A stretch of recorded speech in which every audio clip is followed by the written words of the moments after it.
गरीब झूमर लाल एक दुबला पतला गोल चेहरे वाला बड़ी बड़ी आंखों वाला आदमी था। उसके सिर पर हमेशा आधी टूटी हुई ऊनी टोपी रहती और पैरों में ऐसे चप्पल जिनमें से उंगलियां झांकती रहती थी। वह शहर के आखिरी छोर पर रेलवे लाइन के पास बनी एक झोपड़ी में रहता था। उसकी झोपड़ी इतनी छोटी थी कि अगर वह जोर से छींक देता तो लगता दीवार गिर जाएगी। छत टपकती थी, दरवाजा टेढ़ा था और खिड़की के नाम पर बस एक छेद था जिससे ठंडी हवा सीटी बजाती हुई अंदर आती रहती। झूमर लाल का कोई परिवार नहीं था। माँ बाप बचपन में ही चल बसे थे, न भाई न बहन। उसकी सबसे बड़ी दौलत थी उसका मुस्कुराता चेहरा। चाहे जितनी भी मुसीबत हो, झूमर लाल हंसकर कहता, अरे जिंदगी है तो ठंड गर्मी तो आएगी ही। इस साल की ठंड कुछ अलग थी। नवंबर खत्म होते होते ही हवा में बर्फ जैसी धार आ गई थी। सूरज दिन में भी डर डर कर निकलता।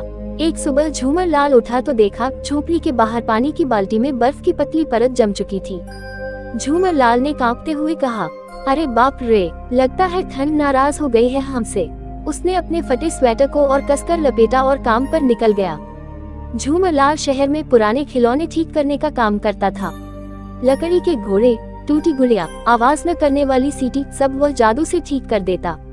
बच्चे उसे प्यार से कहते, झूमर चाचा। लेकिन ठंड बढ़ने के साथ साथ लोग घर से निकलना कम करने लगे। खिलौने कौन ठीक करवाता, कमाई घटने लगी। एक दिन पूरे दिन में उसे सिर्फ 5 रुपए मिले। झूमर लाल ने जेब टटोली और बोला, चलो आज पेट आधा भरे। दिसंबर की एक रात ठंड ने अपना असली रूप दिखाया। हवा ऐसे चल रही थी जैसे किसी ने बर्फ का चाकू चला दिया हो।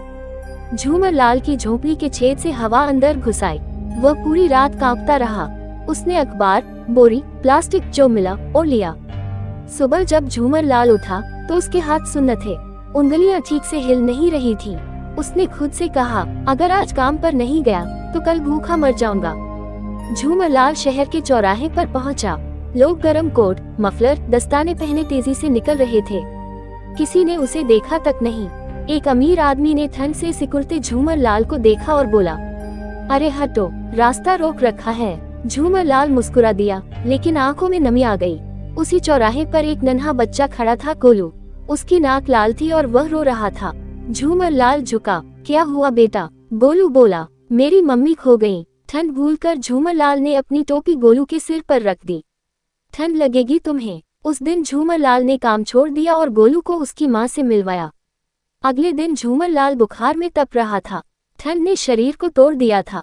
उसके पास दवा खरीदने के पैसे नहीं थे। अचानक झोपड़ी का दरवाजा खुला। गोलू, उसकी माँ और कुछ मोहल्ले वाले खड़े थे। उनके हाथों में कंबल, दवा और खाना था। मोहल्ले वालों ने अलाव जलाया, झूमर लाल को गरम सूप पिलाया। शहर में पहली बार लोगों ने गरीबों के लिए कंबल बांटने शुरू किए। ठंड अब भी थी, लेकिन उसका कहर टूट चुका था। कुछ दिनों बाद झूमर लाल फिर काम पर लौटा।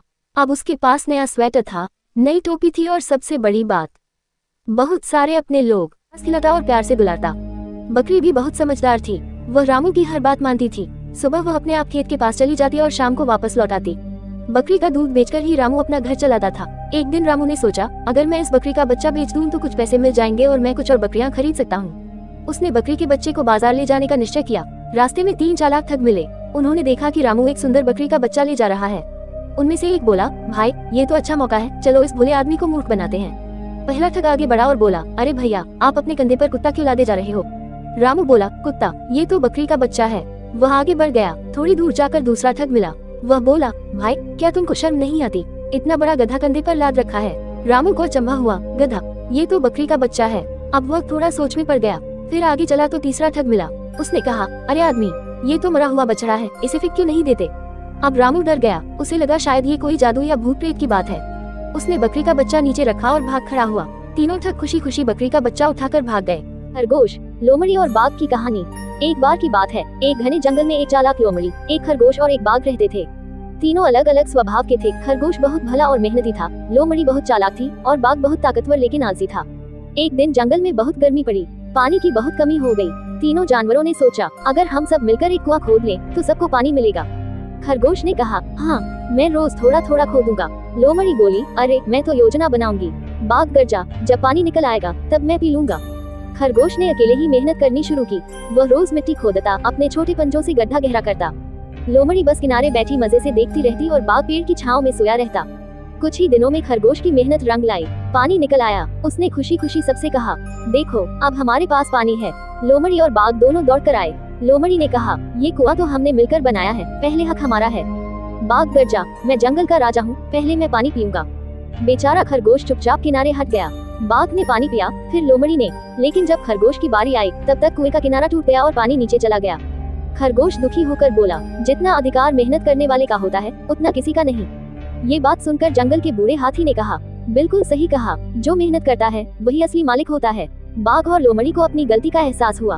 उन्होंने खरगोश से माफी मांगी और आगे से मेहनत का साथ देने का वादा किया। सीख, ग्रेटर देन मेहनत करने वाला ही सच्चा हकदार होता है। दूसरों के परिश्रम का फल छीनने वाला कभी खुश नहीं रह सकता। रहता था, उसके पास खाने को बहुत कम होता, लेकिन फिर भी वो किसी भूखे को कभी खाली हाथ नहीं लौटाता। एक दिन उसने रास्ते पर एक घायल कुत्ते को देखा। कुत्ता बहुत कमजोर था और उसके पैर में चोट लगी हुई थी। आदमी उसे अपने घर ले आया, उसकी चोट साफ की और जो भी रोटी उसके पास थी वह कुत्ते को खिलाई। धीरे धीरे कुत्ता ठीक हो गया और आदमी का सच्चा दोस्त बन गया। अब जब भी आदमी खेतों में काम करने जाता, कुत्ता उसके साथ जाता। वह उसकी रखवाली करता और रात को दरवाजे पर बैठकर उसकी झोपड़ी की सुरक्षा करता। कुछ समय बाद गांव में चोरों का आतंक बढ़ गया। एक रात वही चोर आदमी के घर घुस आए। आदमी गहरी नींद में था, लेकिन जैसे ही चोरों ने दरवाजा खोला, कुत्ते ने जोर से भौंकना शुरू कर दिया और उन पर टूट पड़ा। चोर डरकर भाग गए। सुबह जब आदमी को ये सब पता चला तो उसकी आंखों में आंसू आ गए। उसने कुत्ते को गले लगाकर कहा, जिसे मैंने 2 रोटियां दी थी, उसने मुझे अपनी जान पर खेलकर बचा लिया। यही सब पहले की बात है। एक गांव के किनारे हरे भरे जंगल में एक बैल और एक खरगोश रहते थे। दोनों स्वभाव से बिल्कुल अलग थे। बैल भारी भरकम, शांत और धैर्यवान था, जबकि खरगोश छोटा सा, फुर्तीला और शरारती। शुरू में दोनों की मुलाकात सिर्फ तालाब के किनारे होती थी, लेकिन धीरे धीरे उनमें गहरी दोस्ती हो गई। खरगोश अक्सर बैल से कहता, अरे भाई, तुम इतने बड़े और ताकतवर होकर भी हमेशा धीरे धीरे चलते हो, जरा मेरी तरह तेज दौड़ना सीखो। बैल मुस्कुराकर जवाब देता, तेज दौड़ने से ही जीवन नहीं चलता, धैर्य भी जरूरी है। एक दिन जंगल में शेर आ गया। सभी जानवर डरकर भागने लगे।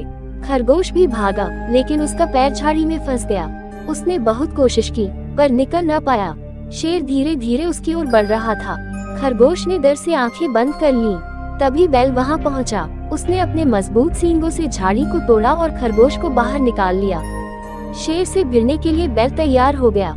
शेर ने बैल पर झपट्टा मारा, लेकिन बैल ने अपनी पूरी ताकत से उसे दूर धकेल दिया। शेर घायल होकर भाग गया। खरगोश की जान बच गई। उसने आंसू भरी आंखों से बैल से कहा, भाई, मैं हमेशा सोचता था कि सिर्फ तेजी ही काम आती है, पर आज समझ आया कि ताकत और धैर्य का भी बड़ा महत्व है। तुमने मेरी जान बचाई, मैं तुम्हारा एहसान कभी नहीं भूलूंगा। बैल ने हंसकर कहा, दोस्ती में कोई बड़ा छोटा, तेज धीमा नहीं होता। असली दोस्त वही है जो जरूरत पड़ने पर साथ खड़ा हो। उस दिन के बाद से बैल और खरगोश की दोस्ती पूरे जंगल में मिसाल बन गई। एक समय की बात है। घने जंगल में कई तरह के जीव जंतु रहते थे। उसी जंगल में एक छोटा सा खरगोश भी रहता था। वो बहुत चतुर और फुर्तीला था, लेकिन उसका शरीर छोटा और नाजुक था। जंगल के बड़े बड़े जानवर अक्सर उसकी हंसी उड़ाते थे। उसी जंगल में एक विशालकाय हाथी भी रहता था। उसका शरीर बहुत बड़ा था और ताकत तो अपार थी। उसके कदमों की धमक से पूरा जंगल गूंज उठता था। हाथी को अपने बल पर बहुत घमंड था। वो अक्सर छोटे जानवरों को तुच्छ समझता और उन्हें नीचा दिखाता था। एक दिन हाथी पानी पीने तालाब पर गया। संयोग से वहीं खरगोश भी पानी पीने आया हुआ था। हाथी ने खरगोश को देखकर हंसते हुए कहा, अरे नन्हे, तुम तो इतने छोटे हो कि मेरी सूंड में समा जाओगे। जंगल में तुम्हारा कोई महत्व नहीं है। देखो मैं कितना बड़ा और ताकतवर हूँ। मेरे सामने तुम्हारा कोई अस्तित्व ही नहीं है। खरगोश ने शांत स्वर में कहा, हाथी भैया, शरीर बड़ा होने से ही कोई महान नहीं होता। कभी कभी छोटा सा जीव भी बड़ी बुद्धि और साहस से बड़े बड़े काम कर दिखाता है। हाथी ने ठहाका लगाकर कहा, हा हा हा, यह मजाक अच्छा है। तुम मुझे चुनौती दे रहे हो। अच्छा, साबित करके दिखाओ कि तुम्हारे जैसा छोटा जीव मुझसे ज्यादा बुद्धिमान है। खरगोश ने मुस्कुराते हुए कहा, ठीक है हाथी भैया, समय आने पर मैं तुम्हें दिखाऊंगा कि बुद्धि ताकत से बड़ी होती है। दिन बीतते गए। हाथी का घमंड बढ़ता ही गया। वह जहाँ से गुजरता छोटे छोटे जीव डरकर भाग जाते। कई बार तो वह अनजाने में छोटे जीवों। धर्मपुर नाम का एक गांव था। उस गांव में रमेश नाम का गरीब व्यक्ति रहता था। रमेश एक साधारण मजदूर था। उसके पास न अपनी जमीन थी, न बड़ी पढ़ाई, न कोई सपोर्ट सिस्टम। बचपन से ही गरीबी ने उसे कंधों पर जिम्मेदारियां थमा दी। बाप बीमार रहते थे, माँ खेतों में काम करती थी और रमेश छोटी उम्र से ही ईंट भट्ठे पर काम करने लग गया। हर सुबह 4 बजे उठता, पास के कस्बे तक पैदल जाता, वहाँ दिन भर मजदूरी करता और शाम को थका हारा घर लौटता। आमदनी बस इतनी कि चूल्हा जल जाए और स्कूल की फीस किसी तरह चुक जाए। उसके सपने बहुत बड़े नहीं थे, बस इतना कि उसके बच्चे भूखे न सोएं और पढ़ लिख कर उससे बेहतर जीवन जिएं। एक दिन गांव के स्कूल में एक टीचर ने उसके बेटे को पढ़ाई में अच्छा बताया। वही दिन था जब रमेश ने ठान लिया, चाहे कुछ भी हो जाए वह अपने बेटे को पढ़ाएगा।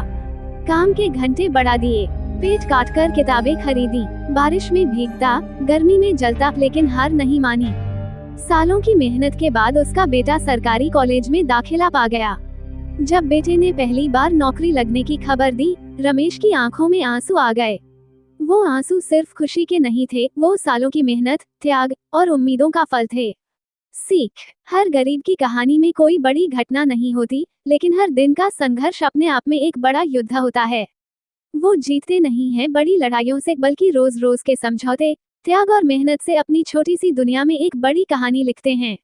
अगर चाहो, मैं इसी कहानी को एक लघुकथा, नाटक या स्क्रिप्ट में भी बदल सकता हूँ। एक घने जंगल में एक खूंखार शेर और एक बूढ़ा हाथी रहते थे।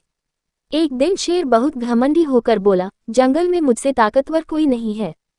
ये सुनकर एक बूढ़ा हाथी मुस्कुराया और बोला, शेर भाई, ताकत का इस्तेमाल समझदारी से करना चाहिए, घमंड से नहीं।